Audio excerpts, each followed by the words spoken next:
હવે આપણે બીજી રાસાયણિક પ્રતિક્રિયાત્મકતા ઓક્સિજન સાથેની પ્રતિક્રિયાત્મકતા. તો સમૂહ 15 ના તત્વ O2 સાથે પ્રક્રિયા કરીને તે બે પ્રકારના ઓક્સાઇડ બનાવે, એક E2O3 અને બીજો E2O5, એટલે કે ટ્રાયોક્સાઇડ અને પેન્ટોક્સાઇડ,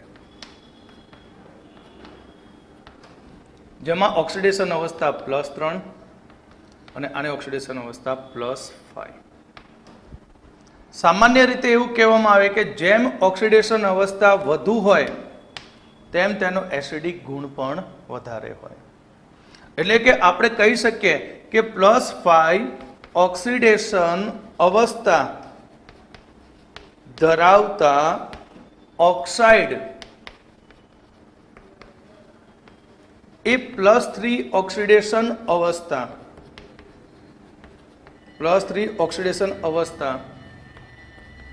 ધરાવતા ઓક્સાઇડ કરતા વધુ એસિડિક છે. કેવા એસિડિક છે? વધુ એસિડિક છે. આપણે નાઇટ્રોજનની સ્ટાર્ટ કરીએ તો નાઇટ્રોજનના ઓક્સાઇડ 5 છે, N2O, NO, N2O3, N2O4, N2O5. તો આ બધામાં કોણ વધારે એસિડિક નેચર ધરાવે? N2O5. કેમ? કારણ કે આ +5, આ +4, +3, +2 અને આ +1. તો જેમ ઊંચી ઓક્સિડેશન અવસ્થા હોય તેમ તેની એસિડ પ્રબળતા વધુ હોય. એસિડિક પ્રબળતા કેવી હોય છે? વધારે. ફોસ્ફરસની વાત કરીએ તો ફોસ્ફરસ P2O3 અને P2O5 હોય, પણ એ હંમેશા ડાયમર સ્વરૂપે હોય છે. હંમેશા કયા સ્વરૂપે અસ્તિત્વ ધરાવે? ડાયમર, P4O6 અને P4O10, એટલે કે ફોસ્ફરસ ટ્રાયોક્સાઇડ અને ફોસ્ફરસ પેન્ટોક્સાઇડ. તો આમાં પીની ઓક્સિડેશન સ્થિતિ +3, આની ઓક્સિડેશન સ્થિતિ +5. માટે કોણ વધારે એસિડિક? P2O5. P2O5 કેવો ઓક્સાઇડ છે? P2O3 કરતાં વધુ એસિડિક છે. આ જ પ્રમાણે જુઓ કે N2O3 અને P4O6 લઉં, N2O5 અને P4O10 લઉં, તો હવે આમની એસિડિકતાની કમ્પેરિઝન કરીએ તો બંનેમાં ઓક્સિડેશન સ્થિતિ સેમ, +3, +3, +3, +3. પણ આપણે જાણીએ છીએ કે ઉપરના તત્વ એ સૌથી વધુ અધાતુ ગુણ ધરાવે અને નીચેની તરફ આવતા અધાતુ ગુણ ઘટે. માટે અહીંયા નાઇટ્રોજનનો ટ્રાયોક્સાઇડ અને પેન્ટોક્સાઇડ એ ફોસ્ફરસ કરતાં વધુ એસિડિક હોય છે. જ્યારે આપણે વાત કરીએ કે AS4O6, AS4O10, SB4O6 અને SB4O10, તો આ બધા જ ઓક્સાઇડ એ ઉભય ગુણધર્મી છે.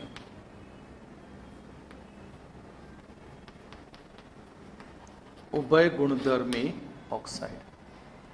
ઉભય ગુણધર્મી ઓક્સાઇડ એટલા માટે કે આ ઓક્સાઇડ એ એસિડ અને બેઝ બંને સાથે પ્રક્રિયા આપે છે.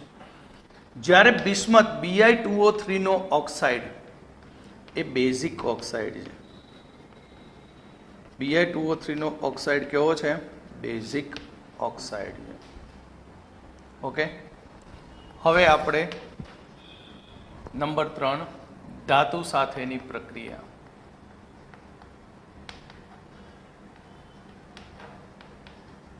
તો ધાતુ સાથેની પ્રતિક્રિયાત્મકતા.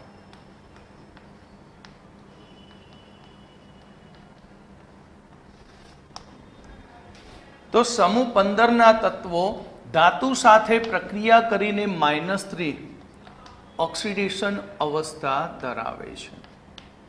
સમૂહ 15 ના તત્વો ધાતુ સાથે કઈ ઓક્સિડેશન અવસ્થા? -3. જેમ કે કેલ્શિયમ ફોસ્ફાઇડ Ca3P2. તો તો Ca(P-3) અને Ca2+. Calcium phosphide.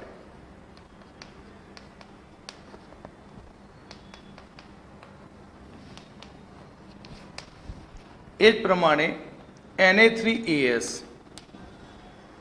બરાબર, sodium arsenide,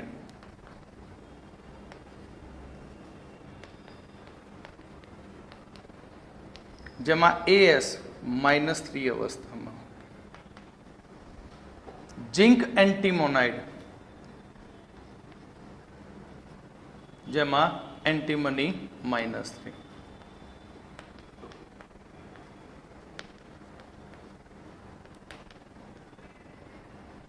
zinc એન્ટીમોનાઇડ. Magnesium બિસ્માઇટ Mg3Bi2, જેમાં Bi-3.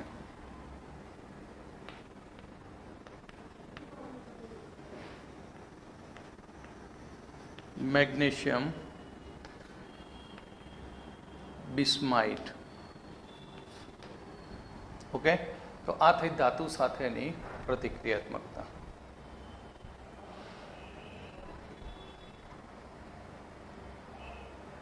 હવે આપણે હેલોજન સાથેની પ્રતિક્રિયાત્મકતા નંબર 4. હેલોજન સાથેની પ્રતિક્રિયાત્મકતા. તો હેલોજન સાથેની પ્રતિક્રિયાત્મકતા. સમૂહ 15ના તત્વો હેલોજન સાથે પ્રક્રિયા કરી અને તે EX3 અને EX5 ટ્રાયહેલાઇડ અને પેન્ટાહેલાઇડ બનાવે. ટ્રાયહેલાઇડ અને કેવા બનાવશે? પેન્ટાહેલાઇડ. X એટલે FCl(Br)I. તો આપણે સૌથી પહેલું ઉઠાવી લઈએ નાઇટ્રોજન. બરાબર, તો નાઇટ્રોજન NH3 પ્રકારના ટ્રાયહેલાઇડ શક્ય છે, જેમાં NF3 આ ટ્રાયહેલાઇડ્સ થાય, બાકીના NCl3, NBr3 અને NI3 અસ્થાયી. અને પાછી વિસ્ફોટક છે પાછા, અને પાછા કહેવાય વિસ્ફોટક. NX5 શક્ય નથી. NX5 શક્ય નથી. કેમ? કારણ કે ડી કક્ષક નથી.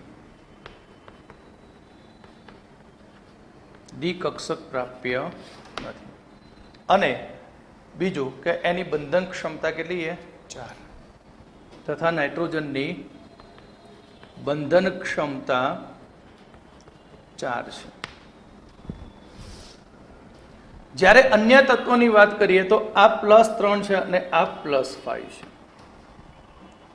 ફોસ્ફરસ, આર્સેનિક, એન્ટીમની, બિસ્મથ તરફ જાઓ તો અહીંયા આપણે +5 ઓક્સિડેશન અવસ્થા ધરાવતા સંયોજનો એ +3 ઓક્સિડેશન અવસ્થા ધરાવતા સંયોજનો કરતા વધુ સહસંયોજક હોય છે.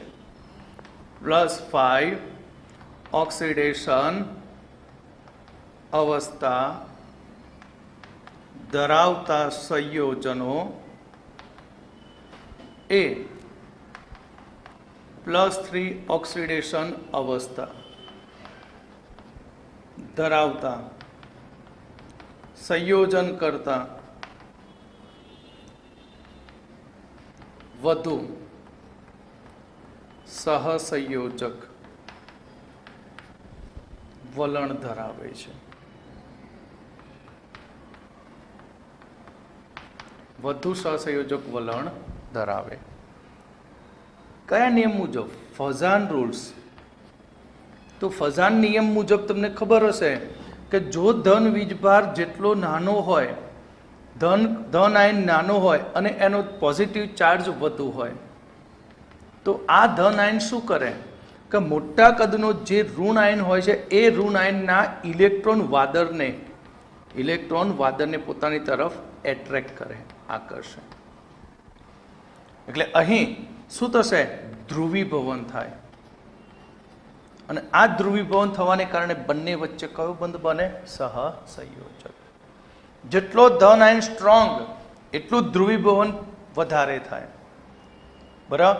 એટલે કે જેટલો ધન આયનનો પોલરાઇઝેશન પાવર વધુ હોય તેમ ઋણ આયનનું પોલરાઇઝેશન કેવું થાય? ઝડપી થાય. અને બંને વચ્ચે કયો બંધ બને? કોવેલેન્ટ બંધ, સહસંયોજક બંધ બને. ક્લિયર? તો અહીં નાઇટ્રોજન સિવાયના બધા જ ટ્રાયહેલાઇડ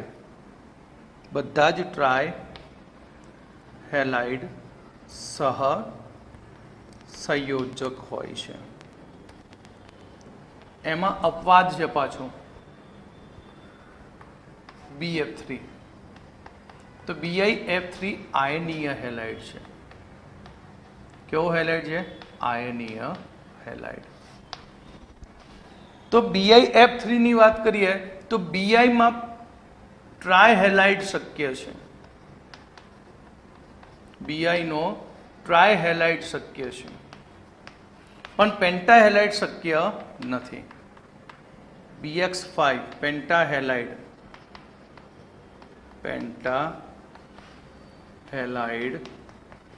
શક્ય નથી. કેમ શક્ય નથી? કારણ કે Bi ની અંદર D અને F કક્ષક, D અને F કક્ષક શું કરશે? નિષ્ક્રિય ઇલેક્ટ્રોન યુગ્મ અસર. ઓકે, તો આ થયું ટ્રાયહેલાઇડ.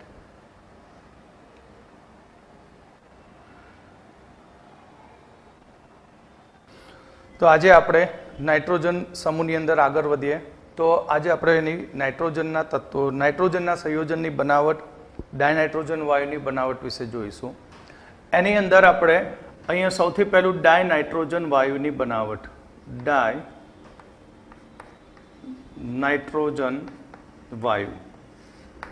તો ડાયનાઇટ્રોજન વાયુની અંદર સૌથી પહેલી તેની બનાવટ. તો બનાવટ માટે સૌથી પહેલી નંબર 1, અહીં ડાયનાઇટ્રોજન વાયુનું વેપારી ધોરણે ઉત્પાદન હવાનું પ્રવાહીકરણ કરીને અને તેના નિસ્યંદનથી મેળવવામાં આવે છે. હવાનું પ્રવાહીકરણ કરીને તેના નિસ્યંદનથી તેને મેળવવામાં આવે છે. તો હવાનું પ્રવાહીકરણ અને પછી નિસ્યંદન કરવાથી N2 વાયુ મળે છે. N2 વાયુ નો ઉત્કલન બિંદુ 77.4 કેલ્વિન છે અને O2 વાયુ નો ઉત્કલન બિંદુ જે 90 કેલ્વિન છે. એટલે અહીંયા આપણે જ્યારે હવાનું પ્રવાહીકરણ કરીએ તો તમે જાણો છો હવાની અંદર સૌથી વધુ પ્રમાણમાં નાઇટ્રોજન વાયુ અને સેકન્ડ નંબરે ઓક્સિજન. એટલે હવાનું પ્રવાહીકરણ કરીએ તો N2 અને O2 બંને પ્રવાહીમાં રૂપાંતર પામે. પણ એ પ્રવાહી સ્વરૂપને હવે જ્યારે થોડુંક ગરમ કરીએ, ટેમ્પરેચર થોડુંક હાઈ કરીએ, તો જેનું ઉત્કલન બિંદુ ઓછું હશે તે પહેલાં બહાર આવશે. 11th માં ગ્રેહામના વાયુ પ્રસરણના નિયમ મુજબ N2 વાયુ સૌથી પહેલાં બહાર આવશે અને O2 વાયુ એ પ્રવાહીમાં એમના એમ પડ્યો રહેશે. અને આ રીતે આપણે N2 વાયુ મેળવીએ. એટલે હવાનું પ્રવાહીકરણ કરીએ અને પ્રવાહીકરણ બાદ અહીં પ્રવાહીમાંથી N2 વાયુ પ્રથમ બહાર નીકળે છે અને O2 વાયુ જે પ્રવાહી સ્વરૂપે રહે છે. તો આ થયું વેપારી ધોરણે N2 વાયુનું ઉત્પાદન. ત્યાર પછી બીજું નંબર 2 કે અહીં એમોનિયમ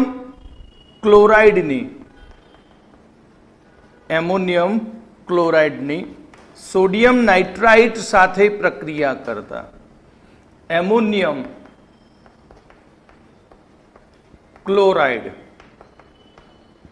ની સોડિયમ નાઇટ્રાઇટ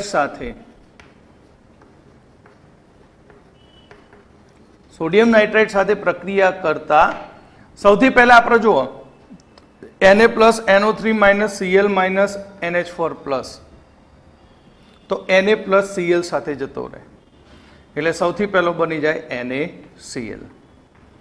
ઓકે, હવે આ બંનેનું જોડાણ થાય એટલે બને શું? NH4NO2 એમોનિયમ નાઇટ્રેટ બને પ્રક્રિયામાં. હવે આ એમોનિયમ નાઇટ્રેટ એ અસ્થાયી હોય એટલે તરત જ આ ભાગ તૂટી જાય અને આની અંદરથી N2 વાયુ મુક્ત થશે પ્લસ 2H2O. અને આ રીતે આપણે એમોનિયમ નાઇટ્રેટમાંથી એમોનિયમ ક્લોરાઇડ અને સોડિયમ નાઇટ્રાઇટ વચ્ચેની પ્રક્રિયાથી N2 વાયુ મળે છે. પણ આ પ્રક્રિયા દરમિયાન અહીં થોડે ઘણે અંશે અશુદ્ધિ તરીકે નાઇટ્રિક ઓક્સાઇડ અને નાઇટ્રિક એસિડ બને છે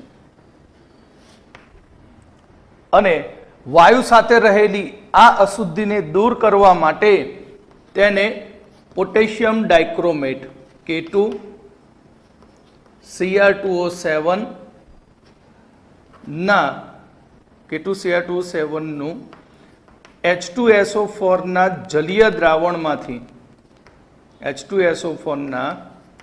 જલીય દ્રાવણમાંથી પસાર કરવામાં આવે છે અને આની અંદરથી પસાર કરવાથી અશુદ્ધિ શું થશે? દૂર થાય. અશુદ્ધિ આમાંથી પસાર કરતા દૂર થાય છે. ક્લિયર? આ હતી ત્રીજી બનાવટ. સેકન્ડ અને આ third. Ammonium dichromate NH4 twice Cr2O7 ammonium ડાઇક્રોમેટ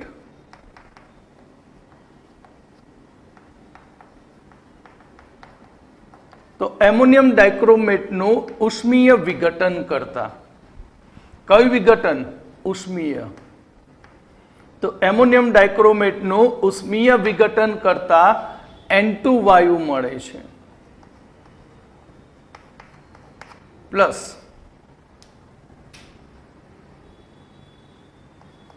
Cr2O3 અને H2O દૂર થશે.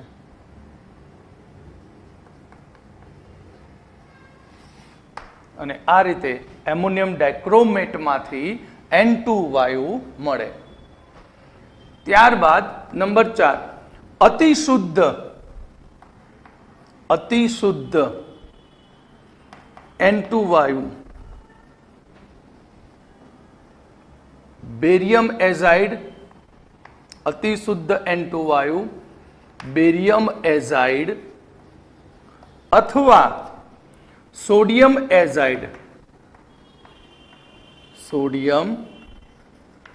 એઝાઇડને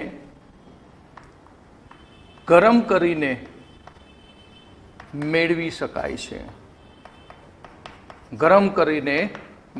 શકાય. Barium azide BaN3 twice. જો એઝાઇડ આયન જે છે N3 માઇનસ આયનને એઝાઇડ કહેવાય. કયા આયનને? N3 minus. તો બેરિયમ એઝાઇડને ગરમ કરતા બેરિયમ પ્લસ 3N2 વાયુ મુક્ત થાય અને બેરિયમ ધાતુ છૂટી પડે. અતિ શુદ્ધ નાઇટ્રોજન વાયુ મળે. આ જ પ્રમાણે સોડિયમ એઝાઇડ NaN3,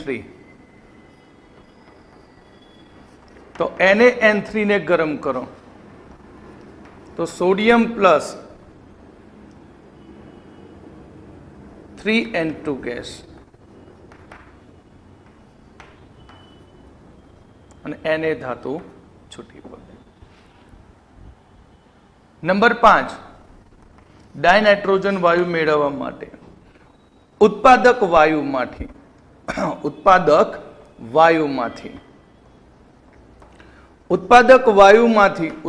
વાયુ જેનો ઉપયોગ ઉદ્યોગોમાં અહીં બળતણ તરીકે થાય છે. ઉત્પાદક વાયુનો ઉપયોગ શેમાં થશે? બળતણ તરીકે. એટલે કે આપણે CO પ્લસ N2 નું મિશ્રણ હોય, આ CO પ્લસ N2 ના મિશ્રણને CO ઉદ્દીપકની હાજરીમાં CO ઉદ્દીપકની હાજરીમાં ગરમ કરીએ તો તેમાંથી CO2 ગેસ બની જાય પ્લસ N2 વાયુ છૂટો પડે. શું છૂટો પડશે? N2 વાયુ. પ્રક્રિયા દરમિયાન અહીં CO2 જે ઉત્પન્ન થયો એ CO2 ને KOH ના દ્રાવણની અંદર શોષી લેવામાં આવે છે. KOH ના દ્રાવણમાં શોષી લેવામાં આવે છે. એટલે કે CO2 તમે જાણો છો એસિડિક ઓક્સાઇડ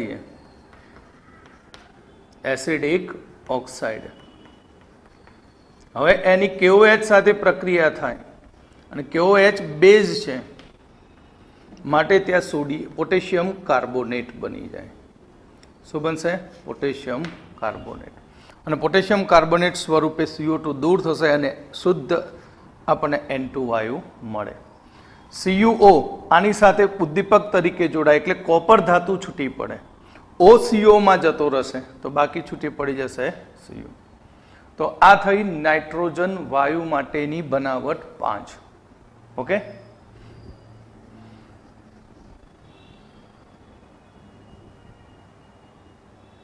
હવે આપણે નાઇટ્રોજનના ગુણધર્મ જોઈશું. તો નાઇટ્રોજન રંગવિહીન, વાસવિહીન,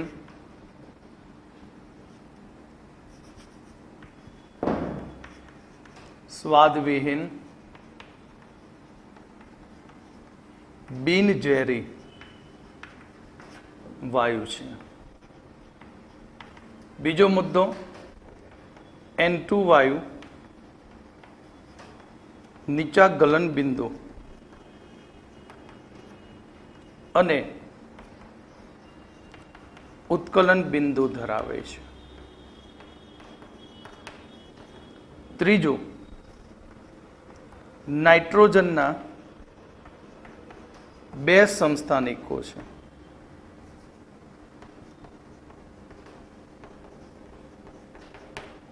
નાઇટ્રોજન 14 અને નાઇટ્રોજન 15. નાઇટ્રોજનના 2 સમસ્થાનિકો છે, નાઇટ્રોજન 14 અને નાઇટ્રોજન 15. નંબર 4, N2 વાયુ ઓરડાના તાપમાને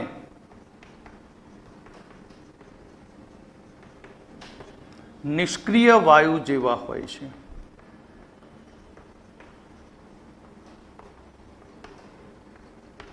નિષ્ક્રિય વાયુ જેવો છે. કેમ? કારણ કે N2 વાયુમાં N triple bond N, તો N ટ્રિપલ બોન્ડ N હોવાથી બંધ વિયોજન એન્થાલ્પી વધુ હોય છે. આથી ઓરડાના તાપમાને તેની રાસાયણિક પ્રતિક્રિયાત્મકતા ઓછી હોય. પણ તાપમાન વધવાની સાથે તેની રાસાયણિક પ્રતિક્રિયાત્મકતામાં ખૂબ જ ઝડપથી વધારો થાય છે. તાપમાનના વધારા સાથે તેની રાસાયણિક પ્રતિક્રિયાત્મકતા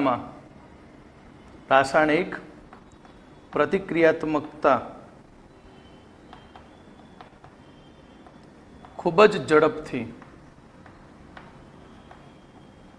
વધારો થાય છે. ખૂબ જ ઝડપથી એનો શું થશે? વધારો થાય. નંબર 5, નાઇટ્રોજન અહીં ધાતુ સાથે તેને ગરમ કરતા ધાતુના નાઇટ્રાઇડ બનાવે છે.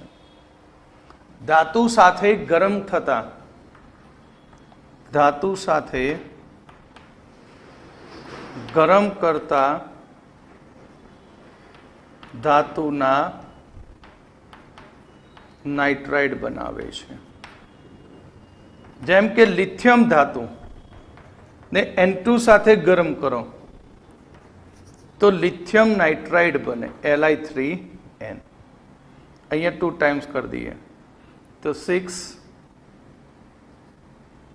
બરાબર. લિથિયમ ધાતુ ને નાઇટ્રોજન સાથે ગરમ કરતા લિથિયમ નાઇટ્રાઇડ બને. શું બનશે? Lithium nitride. મેગ્નેશિયમ ધાતુ સાથે ગરમ કરીએ તો મેગ્નેશિયમ નાઇટ્રાઇડ બને Mg3N2. શું બની જશે? Magnesium nitride.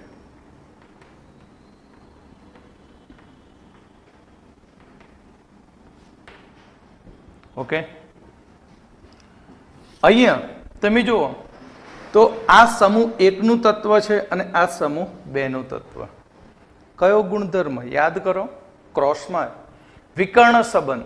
સમૂહ 1 નું પ્રથમ લિથિયમ એ સમૂહ 2 ના બીજા તત્વ સાથે વિકર્ણ સંબંધ ધરાવે છે અને આ બે તત્વો નાઇટ્રોજન સાથે સંયોજને નાઇટ્રાઇડ બનાવે, જ્યારે બાકીના તત્વો નાઇટ્રાઇડ સમૂહ 1 અને 2 ના બનાવતા નથી. ત્યાર પછી નંબર 6, N2 વાયુ 700 કેલ્વિન તાપમાને H2 વાયુ સાથે હેબર વિધિ દ્વારા NH3 બનાવે છે, એમોનિયા વાયુ.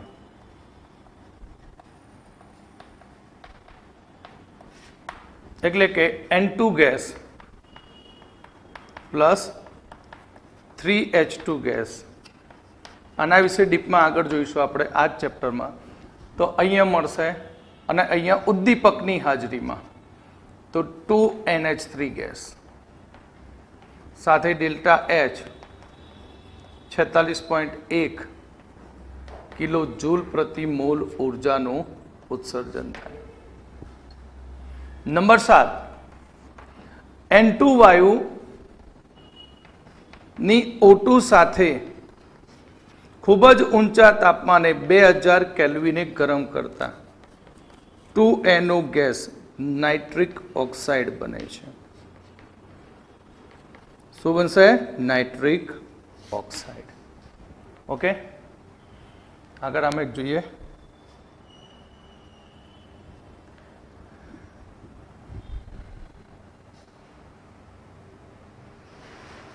Number 8, calcium carbide.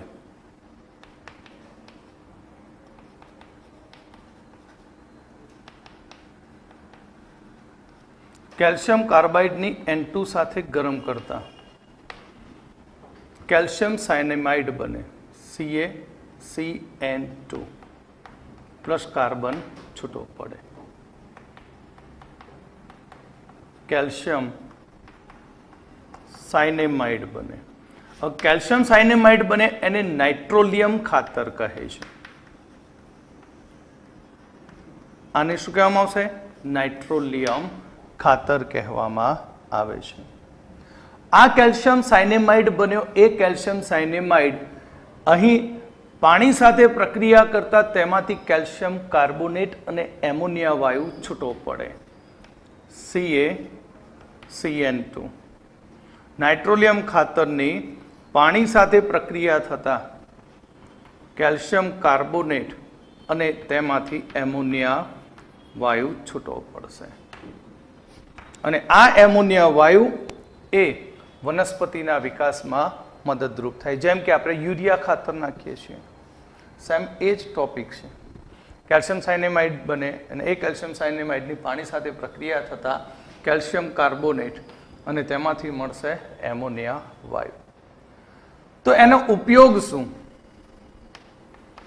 તો નાઇટ્રોજનના ઉપયોગમાં નંબર 1, પહેલો ઉપયોગ એમોનિયાના ઉત્પાદનમાં અને અન્ય ઔદ્યોગિક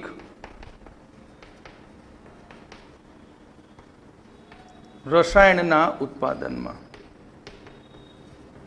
ચાહે કાર્બનિક હોય કે અકાર્બનિક, તેના ઉત્પાદનમાં નાઇટ્રોજનનો ઉપયોગ થાય.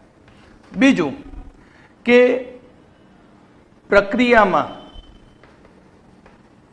જ્યાં નિષ્ક્રિય વાતાવરણની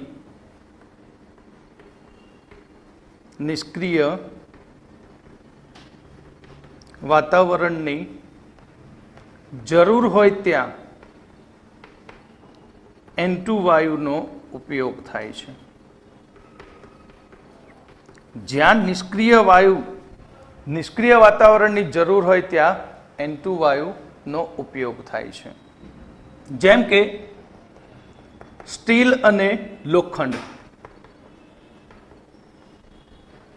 લોખંડ અને સ્ટીલ ના ઉત્પાદનની અંદર લોખંડ અને સ્ટીલના ઉત્પાદનમાં અન્ય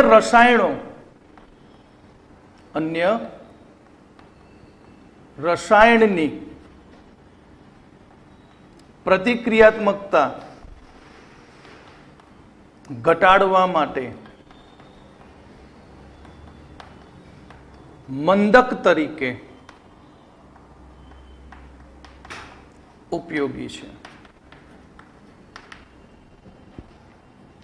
નંબર 3, પ્રવાહી નાઇટ્રોજન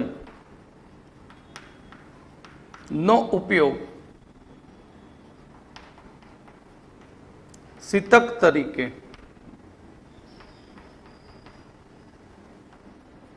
ખાદ્ય સામગ્રી અને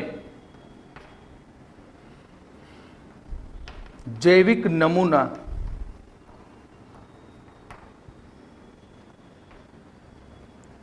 સાચવવા માટે થાય છે. અને ચોથો ઉપયોગ ક્રાયોસર્જરીમાં. ક્યાં ઉપયોગ થશે? ક્રાયોસર્જરીમાં ઉપયોગ થાય છે. તો આ થઈ ડાયનાઇટ્રોજનની બનાવટ, ગુણધર્મ અને તેના ઉપયોગ. હવે આપણે એમોનિયા વાયુની બનાવટ જોઈએ.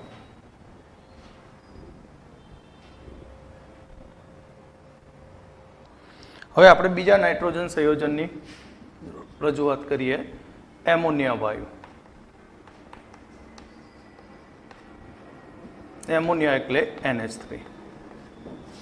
તો NH3 ની બનાવટ. તો NH3 કેવી રીતે બનાવી શકાય? તો એની પહેલી રીત, હવા અને જમીનમાં એમોનિયા અલ્પ પ્રમાણમાં હોય છે, પરંતુ નાઇટ્રોજન યુક્ત કાર્બનિક સંયોજનનું ક્ષયન થાય ત્યારે એમોનિયા વાયુ મળે છે. તો પહેલું નંબર 1, હવા અને જમીનમાં NH3 વાયુ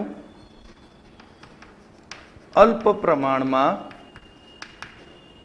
હોય છે, જે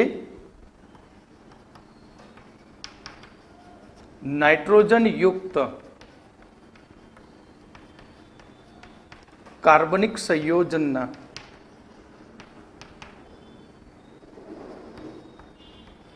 ક્ષયનથી મળે છે. એક્ઝામ્પલ તરીકે યુરિયા, NH2CO NH2. હવે આ યુરિયા પાણીના સંપર્કમાં આવે ત્યારે તેમાંથી બનશે ammonium carbonate, NH4 twice CO3. શું બનશે? Ammonium carbonate. હવે આ એમોનિયમ કાર્બોનેટ વિઘટન પામે તો તેમાંથી એમોનિયા વાયુ પ્લસ H2O પ્લસ CO2 વાયુ દૂર થાય.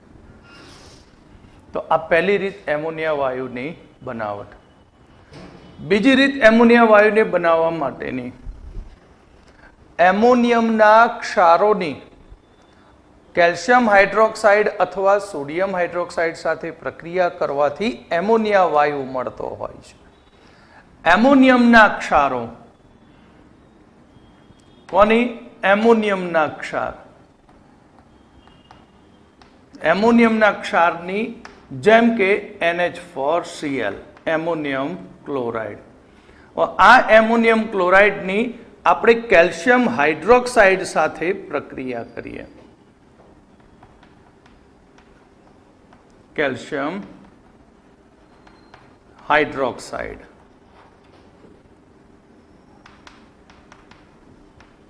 Ammonium chloride. એમોનિયમ ક્લોરાઇડની કેલ્શિયમ હાઇડ્રોક્સાઇડ સાથે પ્રક્રિયા થતા N2 વાયુ મળશે.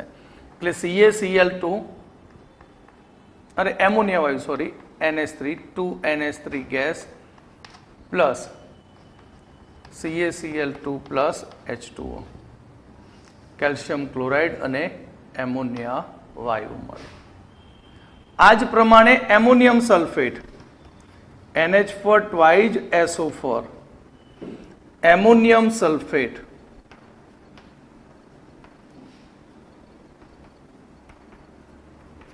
તો એમોનિયમ સલ્ફેટની સોડિયમ હાઇડ્રોક્સાઇડ સાથે પ્રક્રિયા કરતા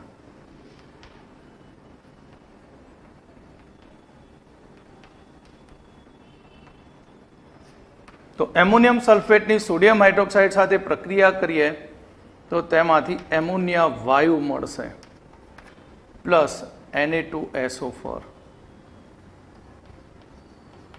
પ્લસ 2H2O. આ રીતે એમોનિયા વાયુ મેળવી શકાય. ત્યાર પછી ત્રીજું, નાઇટ્રાઇડ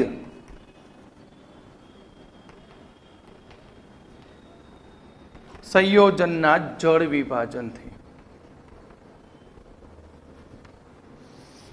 નાઇટ્રાઇડ સંયોજનોનું જળ વિભાજન કરતા એમોનિયા વાયુ મળે. જેમ કે એલ્યુમિનિયમ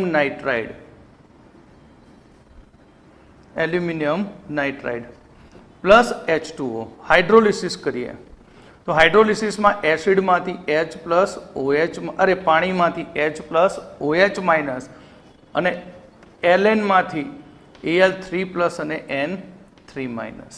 તો જુઓ આની સાથે આ જાય, OH જાય Al સાથે અને જળ વિભાજન થઈ એલ્યુમિનિયમ હાઇડ્રોક્સાઇડ પ્લસ એમોનિયા વાયુ મળશે. કયો વાયુ મળશે? એમોનિયા વાયુ. એટલે કે અહીંયા 3H2. આ જ પ્રમાણે મેગ્નેશિયમ નાઇટ્રાઇડ Mg3N2 મેગ્નેશિયમ નાઇટ્રાઇડનું આપણે જળ વિભાજન કરીએ તો મેગ્નેશિયમ નાઇટ્રાઇડ તો તેમાંથી ઉપર પ્રમાણે શીખવાડ્યું તે પ્રમાણે MgOH twice plus NH3 gas. બરાબર? તો અહીંયા 3 અને આ 2.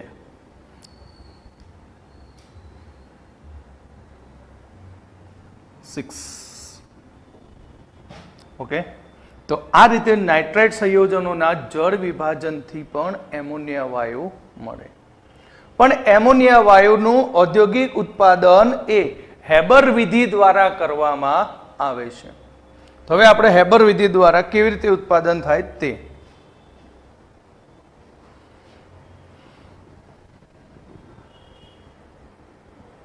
તો આપણે ચોથી રીત એમોનિયા બનાવવાની, તો ઔદ્યોગિક ઉત્પાદન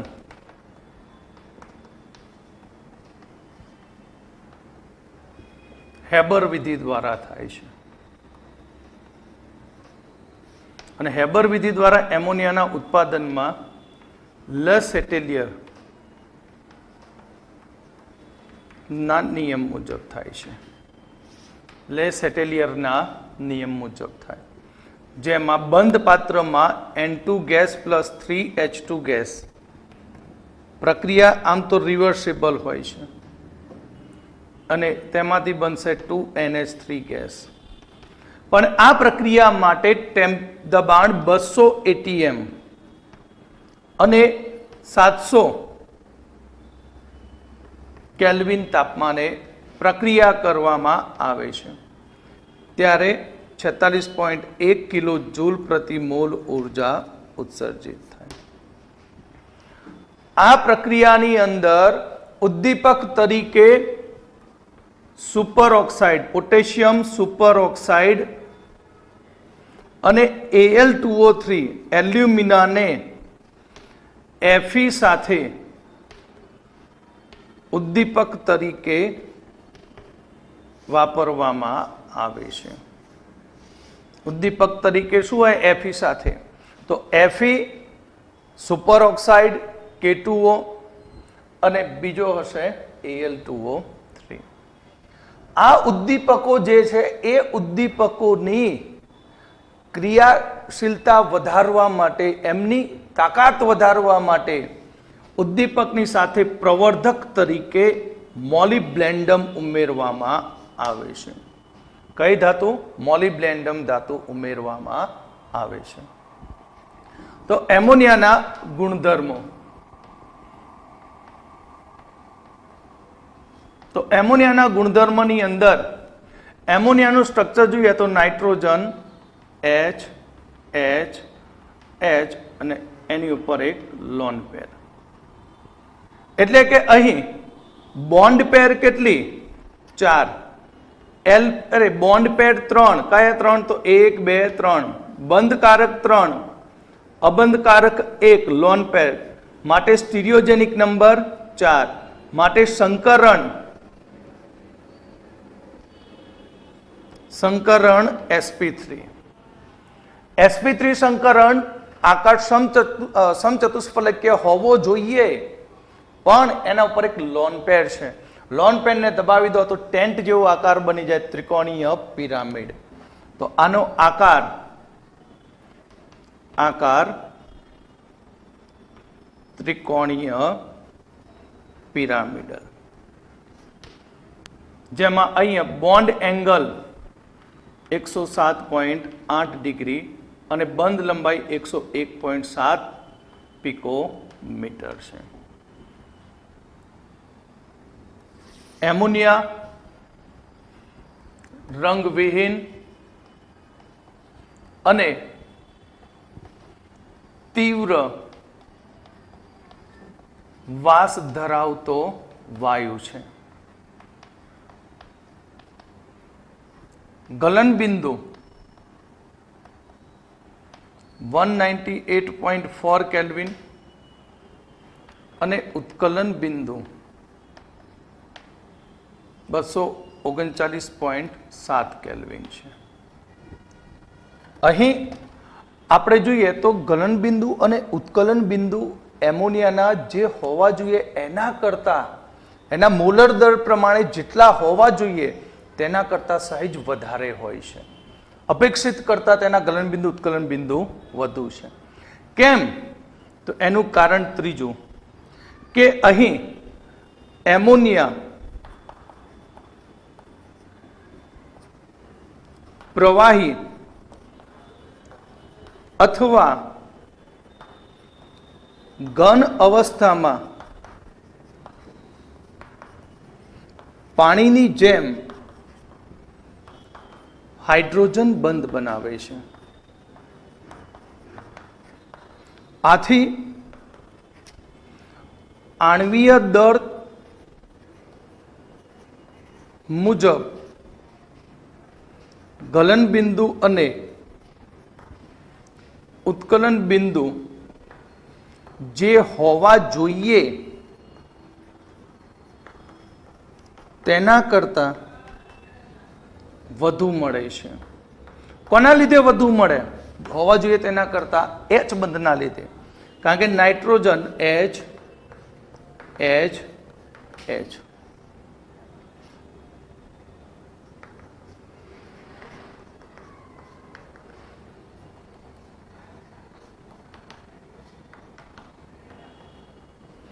તો આ રીતે H બંધ રચાય.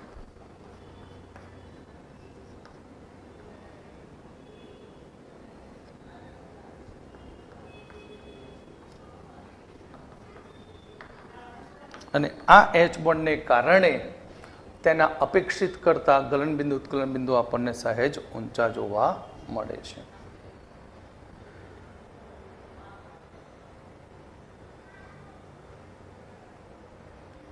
હવે આગળ આપણે એનો ચોથો ગુણધર્મ જોઈએ કે એમોનિયા વાયુ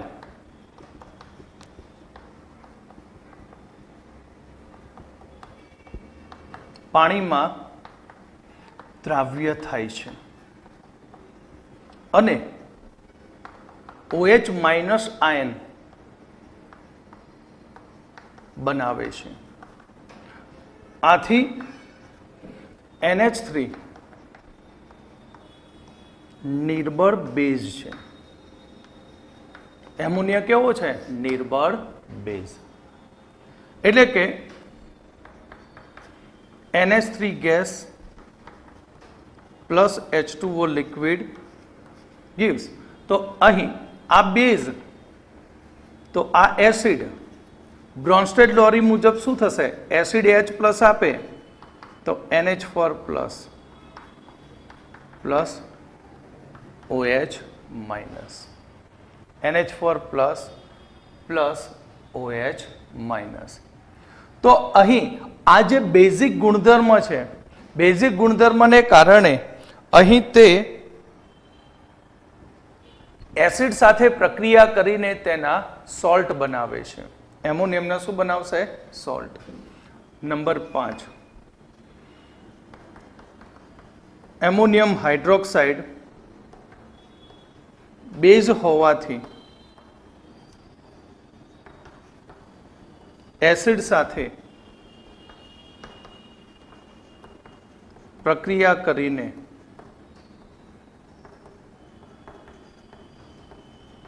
એમોનિયમ ક્ષાર બનાવે છે. શું બનાવશે? એમોનિયમ ક્ષાર. એટલે NH4 OH પ્લસ HCl. તો તેમાંથી ammonium chloride NH4Cl plus H2O. આ જ પ્રમાણે ammonium hydroxide NH4OH plus NaOH 2 times H2SO4 અને એમોનિયમ હાઇડ્રોક્સાઇડની સલ્ફ્યુરિક એસિડ સાથે પ્રક્રિયા કરીએ તો એમોનિયમ સલ્ફેટ બનશે. NH4 twice SO4 plus 2H2O. આ ઉપરાંત તે ધાતુના ક્ષારો હોય એ ધાતુના ક્ષાર સાથે પ્રક્રિયા કરીને ધાતુના હાઇડ્રોક્સાઇડ સ્વરૂપે તે અવક્ષેપિત થાય. ધાતુના હાઇડ્રોક્સાઇડ સ્વરૂપે તે અવક્ષેપિત થતો હોય છે. ધાતુના ક્ષારની NH4OH સાથેની પ્રક્રિયાથી ધાતુના હાઇડ્રોક્સાઇડ બને છે. હાઇડ્રોક્સાઇડ સ્વરૂપે અવક્ષેપિત થાય છે. ધાતુના હાઇડ્રોક્સાઇડ સ્વરૂપે તે શું થશે? અવક્ષેપિત થશે. જેમ કે ZnSO4 પ્લસ 2NH4OH. તો ZnSO4 ના સોલ્ટને એમોનિયમ હાઇડ્રોક્સાઇડ સાથે પ્રક્રિયા કરીએ તો ZnOH ટ્વાઇસ સ્વરૂપે અવક્ષેપિત થાય અને બનશે એમોનિયમ સલ્ફેટ બની જશે. શું બની જશે? Ammonium sulphate. આ જ પ્રમાણે ફેરિક ક્લોરાઇડ FeCl3. તો FeCl3 ના સોલ્ટની આપણે NH4OH સાથે પ્રક્રિયા કરીએ તો તેમાંથી Fe2O3XH2O પ્લસ NH4Cl બને.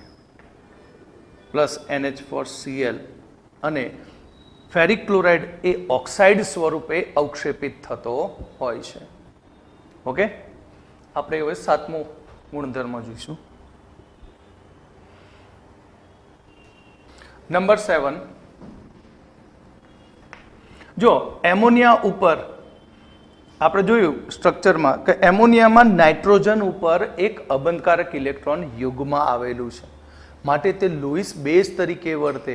અને લુઈસ બેઝ તરીકે વર્તતો હોય તો શીખવાડી દીધું સવર્ગ સંયોજનમાં સંક્રાંતિ ધાતુ આયનને તે ઇલેક્ટ્રોન યુગ્મનું દાન આપી લિગેન્ડ તરીકે જોડાતો હોય છે અને સંકીર્ણ સંયોજન બનાવે છે. અહીં આપણે કહીએ કે એમોનિયામાં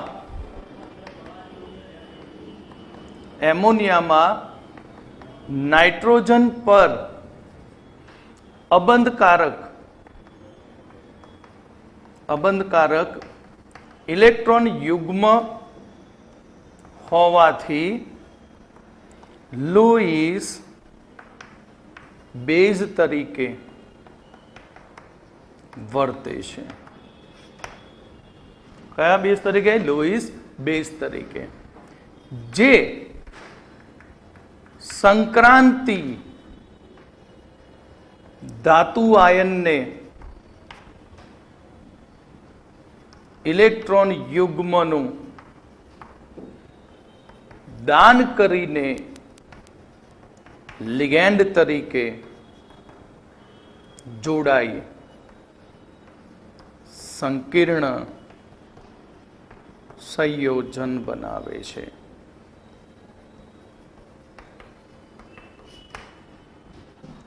જેમ કે Cu2+ aqueous પ્લસ 4NH3, તો તેમાંથી સંકીર્ણ બનશે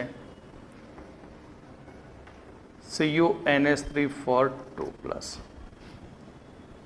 કોઓર્ડિનેશન કમ્પાઉન્ડ સવર્ગ સંયોજનમાં બનાવી દીધો CuNH3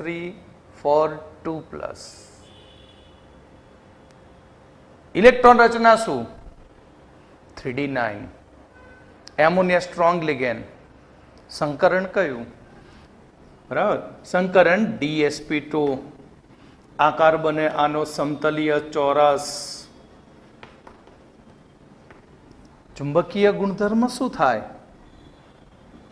યાદ કરો કે 3D9 4A0 4P0 અને 4D0. અહીંયા એક ડી કક્ષક ખાલી હોવી જોઈએ. એક ડી કક્ષક કેવી હોવી જોઈએ? ખાલી. તો આ ખાલી કરવા માટે ડી માંથી એક ઇલેક્ટ્રોન સીધો ક્યાં સપ્લાય કરવામાં આવશે? 4D માં.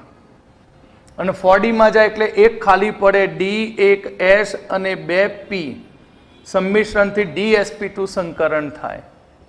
પણ ડી નો એક ઇલેક્ટ્રોન 3D નો એક ઇલેક્ટ્રોન 4D માં જાય છે અને 4D માં ગયો પણ સંયોજનની બહાર નથી જતો, 4D માં રહે.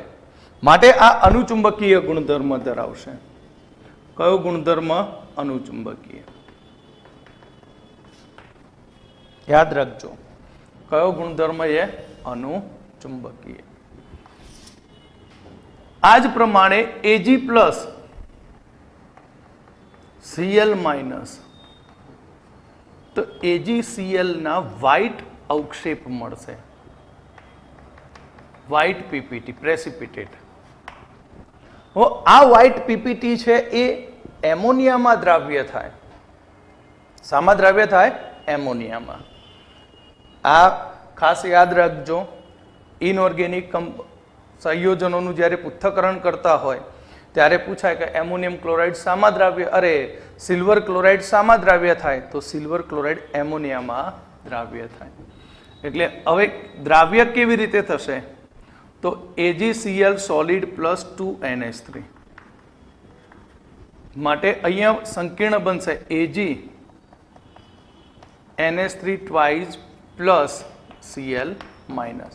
અને આ સંકીર્ણ સ્વરૂપે એમોનિયામાં દ્રાવ્ય થશે. આનું સંકરણ sp રેખીય આકાર છે. સંકરણ કયું? sp અને રેખીય આકાર. હવે એમોનિયાના ઉપયોગ. તો એમોનિયાના ઉપયોગની અંદર નંબર 1, પહેલો ઉપયોગ એમોનિયાનો ઉપયોગ રાસાયણિક ખાતરો. રાસાયણિક ખાતરોના ઉત્પાદનમાં,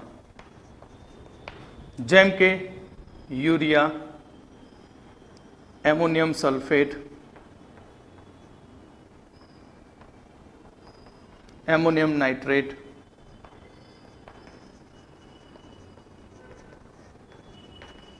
એમોનિયમ ફોસ્ફેટ,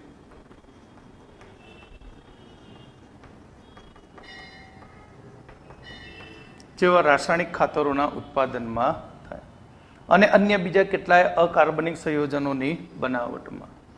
બીજું, નાઇટ્રિક એસિડની ઉત્પાદનની, નાઇટ્રિક એસિડના ઉત્પાદનની ઓસ્વાલ્ડ પદ્ધતિમાં. કઈ પદ્ધતિમાં? ઓસ્વાલ્ડ પદ્ધતિમાં ઉપયોગી બને છે. અને ત્રીજું, પ્રવાહી એમોનિયાનો ઉપયોગ, પ્રવાહી એમોનિયાનો ઉપયોગ શીતક તરીકે થાય છે. પ્રવાહી એમોનિયાનો ઉપયોગ ક્યાં થશે? શીતક તરીકે.